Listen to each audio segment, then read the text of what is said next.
can't steer it or stop it, and the Underminers escape. We'll have to stop it for the monorail!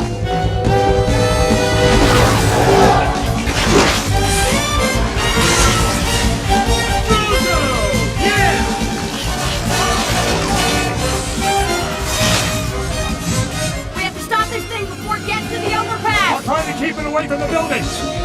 Good morning. Morning. How are you today? I'm well.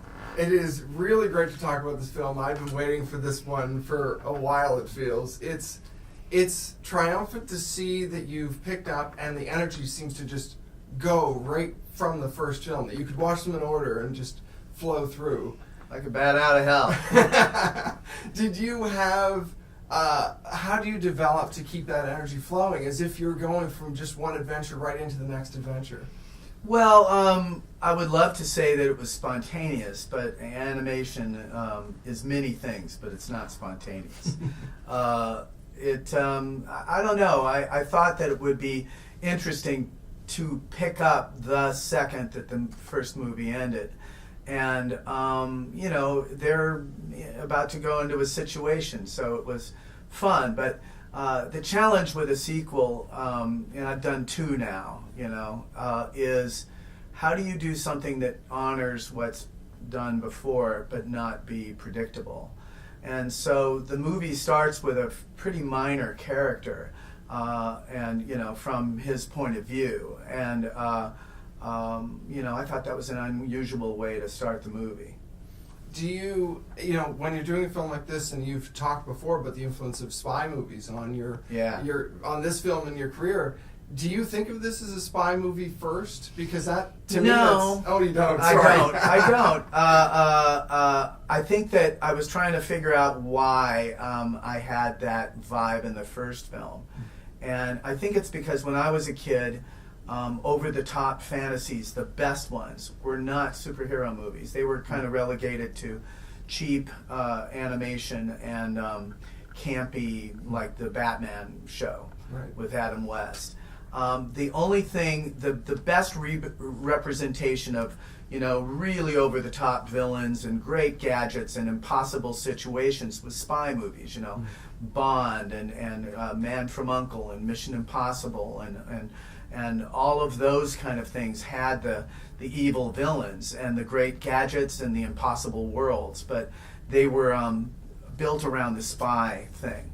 So that just felt like I wanted it to have that feeling, because the most suspense that I was in those kind of movies was spy movies. I remember arguing with a kid in my class. It was an unfair argument because my parents were cool enough to let me see these spy movies, which were a little more racy at the time than television.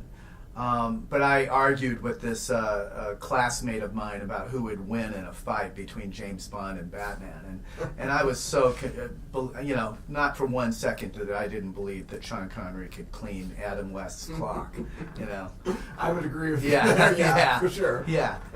Do you, when you're coming back into this and you're kind of analyzing the dynamic of the family, did you find a particular thing that influenced you to give, I guess, priority to one part of the story more than another?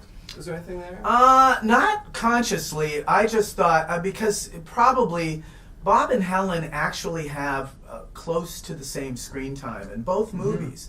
It's just that the emphasis on the adventure part is with Bob in the first one, and with this one it's with Helen.